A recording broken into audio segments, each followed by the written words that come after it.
Les contaba lo que había ocurrido en Egipto, golpe de Estado, un golpe militar, suena a bota militar todo esto. Y vamos a hacer el análisis desde el punto de vista político, desde el punto de vista religioso, qué significa para la región, además Estados Unidos, cómo se prepara ante esto. Para hablar del tema, tengo conmigo a Wilfredo Amer Ruiz, presidente de la Asociación Musulmana de Estados Unidos. ¿Qué tal, Wilfredo? Qué bueno que estás con nosotros. Le damos también la bienvenida al programa a Roberto Macho, analista político, historiador, especialista en Medio Oriente. Quisiera primero preguntarle a los dos a ver si coinciden y de ahí partimos. ¿Es un golpe de Estado? ¿Es un golpe de Estado militar? Oh, definitivamente. El causante directo de la deposición del gobierno y quien tomó acción directa para deponer al presidente de la nación fue el ejército. ¿Es un hecho antidemocrático? Definitivamente lo es, pero también hay que ver en contexto. Esto es una democracia en pañales, ¿verdad? Cuán cimentada estaba esta democracia. En pañales o no, se está hablando de una decisión, además el primer presidente electo. Son varios factores. Quiero saber la opinión de Roberto. Definitivamente coincidimos, es un golpe militar. Es cierto que, como bien usted dice, esto es una democracia en pañales y uno no puede dejar de ver esto porque hay motivaciones atrás de este golpe. El ejército tiene una preponderancia muy grande en Egipto por motivos históricos. Tradicionalmente, sí. Y tradicionalmente goza de mucho respeto, digamos, y hay que interpretarlo de esa manera. En cierta forma, ¿cómo podemos ver esto? Porque esos militares son los mismos que hace un año atrás se estaban enfrentando a Morsi. Hubo una lucha, una pugna interna de poderes. Sí, efectivamente, y creo que también en esa democracia en pañales, como la definíamos recién, también existieron quizás inexperiencia o malas decisiones por parte de Morsi que también alentaron esta situación.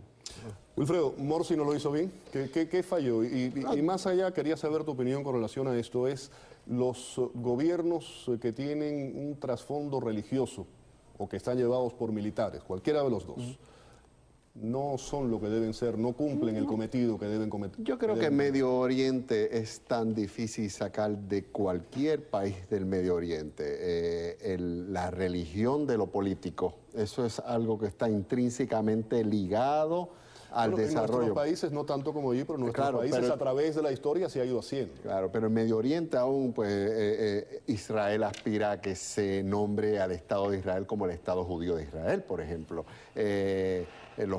Muchos de los estados en Medio Oriente se llama el Estado Islámico o la República Islámica de.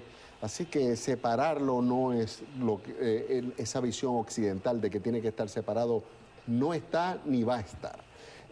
Ahora, yo creo que el mayor fallo de Morsi fue, y quizás por la falta de instituciones establecidas que le proveyeran voz y participación a las minorías definitivamente no eran parte o no se sentían parte en nada de su programa de gobierno nuevo. Excluyó a mucha gente.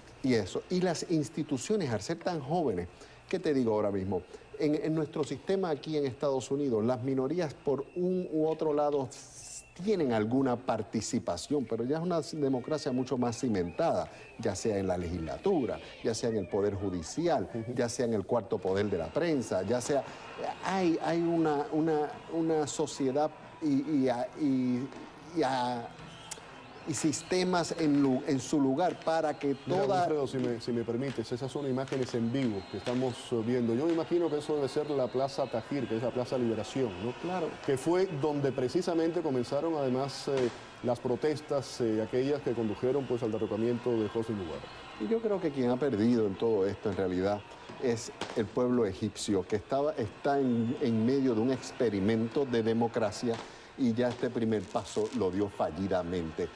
No pudo poner un presidente y esperar que constitucionalmente viniera a su término para reemplazarlo, sino que tuvo que haber esto. Cuando venga el próximo, va a haber ese espacio. Y eso es lo que vamos a ir a eso del próximo después, Roberto. Lo que estamos viendo, el primer presidente electo, lo que había pasado anteriormente, la historia de Mubarak. De hecho, la gente que elige a Morsi es la misma gente que se ha lanzado a las calles ahora, que ahora los militares han apoyado. Es como una especie de inestabilidad que hay en la región. Y vuelvo a la misma pregunta. ¿El tema de un gobierno con un trasfondo religioso es peligroso? Yo no diría que es peligroso. Sí también creo, y ahí coincido, que es muy difícil en determinadas culturas y en determinadas sociedades aún separar lo que es religión de política. En Medio Oriente es un caso muy típico de esto. Egipto, dentro de todo, aún cuando es un estado musulmán, tiene una inserción de cristianos coptos bastante importante y es bastante abierto en ese sentido. Pero volviendo un poco a la discusión también, yo creo que el problema es que el paradigma de la democracia tal cual como nosotros la concebimos está cambiando, y no solamente está cambiando para Medio Oriente. Lo que sucede es que la democracia joven de Medio Oriente lo sufre con más intensidad de lo que quizás lo vamos a sufrir nosotros, pero el paradigma de la democracia por representación está cambiando. Y creo que lo que lo está haciendo cambiar son las nuevas tecnologías, las redes sociales. Este tipo de... Pero no es preocupante cuántos millones de personas salieron a votar por Morsi. Aproximadamente 12 millones, un poco más. Se dice que aproximadamente 30 estaban protestando en este momento. Vamos a suponer que esa sea la cantidad, mucho más que los 12 que votaron por Morsi. ¿Es papel del ejército el tomarse, decir, bueno, ese señor lo eligieron hace un año, nosotros vamos a sacarlo, vamos a detener la Constitución, vamos a escribir una nueva Constitución y de aquí a un año, que es lo que están diciendo, hacer una nueva elección? Bueno, en cualquier país con instituciones sólidas definitivamente no es el papel del ejército, está claro que no lo es. En este caso en particular, yo creo que el ejército toma una posta o un lugar que está dejando vacío el pueblo, la dinámica del pueblo está haciendo que el ejército se haga cargo. Claro, porque hay voces en la calle que no tienen figuras políticas que les representen, y eso es lo que pasa. Por eso es que en realidad la Hermandad Musulmana, a pesar de no ser un ente que controle más del 50% del electorado, fue electo, porque fue la más... ¿Cómo queda la Hermandad Musulmana ahora después? Es definitivamente herida, pero por otro lado no va a desmovilizarse porque es el movimiento político mejor establecido en Egipto y con más historia y más enraizado como movimiento político. Hay otros movimientos políticos que no están representados necesariamente, que han sorprendido en cuanto al volumen de participación y de electorado que pudieron atraer. Los sectores salafistas, que son los sectores ultraconservadores religiosos, pudieron atraer más del 25% del electorado, alrededor del 25% del electorado. Eso sorprendió a muchos sectores. El sector de la Hermandad Musulmana en realidad es un sector mucho más moderado, que es quienes lo dirigen son más profesionales, tecnócratas, ingenieros, doctores, abogados, nunca proponen que quien gobierne debe ser un líder religioso, ¿verdad? Y entonces están los sectores católicos, como dijo los coptos, el compañero, que son una minoría significativa, poderosa financieramente en Egipto, más de un 10%, de 85 millones, son alrededor de 10 millones de cristianos que viven en Egipto, una cantidad considerable, y sectores seculares que no tienen que ver nada con la religión, que lo que quieren es hacer negocio y que también son una parte vibrante, fuerte y muy significativa de Egipto. Todo, cómo se le da participación a todos esos sectores es la fórmula mágica. Una constitución en la que participaron solo el 30% del electorado para aprobarla, ahí probó ser deficiente. Debió haber ido mucho más personas y sentirse representadas en esa nueva constitución que... y sobre todo cuando era una novedad. Y cuando era una novedad. Era una gran novedad. Pero Morsi y la Hermandad Musulmana, al tener el poder político, sobrecontroló lo que se incluía, lo que no se incluía, y lo que se le presentó al pueblo, y lo que se le presentó, a pesar de que ganó electoralmente, no fue representativo de lo que el pueblo aspiraba como su constitución. Y eso creo que es lo que enciende la llama, y hoy en día, insisto, con las redes sociales hace que esa llama se desparrame muy rápidamente. Sí, eso cambia por completo. ¿Podríamos decir que la democracia duró un año? Esperemos que, viéndolo a la distancia, podamos decir que esto es simplemente una muy breve interrupción y que todo vuelve a los carriles normales. Ahora, si tú me preguntas si es preocupante esta situación, sí me parece preocupante. Cualquier país que salga de un proceso democrático a través de un incidente forzoso como este, donde el ejército tome este rol, a mí me parece sinceramente preocupante. La pregunta es, ¿ahora qué?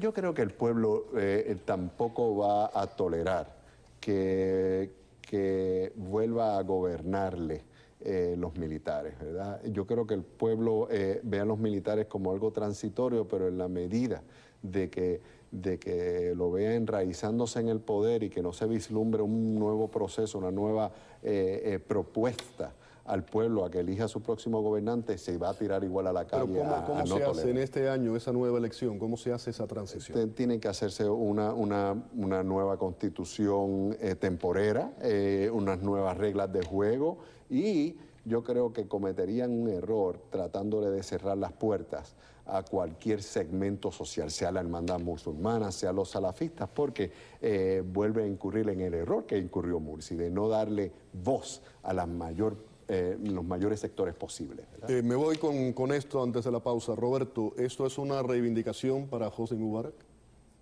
No, yo no lo veo como una reivindicación para Mubarak, definitivamente no.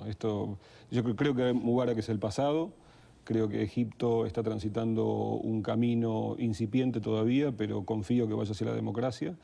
Como te decía, es muy preocupante que el ejército haya tomado esta posta, porque además el ejército no se caracteriza, por lo menos en ningún lugar del planeta, por ser un elemento político que atraiga un poco de razonabilidad. La bota militar. Exactamente. La bota militar. Pero no, definitivamente no lo veo como una reivindicación de Mubarak. Bueno, muchísimas gracias, Roberto Macho, por haber estado con nosotros. Wilfredo, te pido que te quedes, se va a sumar después, va a estar con nosotros Joseph Hage para continuar con ese tema. Vamos a la pausa. Al regreso vamos a ver cuál ha sido la reacción del gobierno de los Estados Unidos. Importantísimo la ayuda que va a pasar con esa ayuda ante estos acontecimientos en Egipto. Más adelante vamos al tema. Ayer lo hablamos aquí en el programa de Evo Morales. Califica de secuestro lo que ocurrió ayer con su avión presidencial en Europa. Se creía presuntamente que Snowden iba en el mismo. Volvemos con el tema.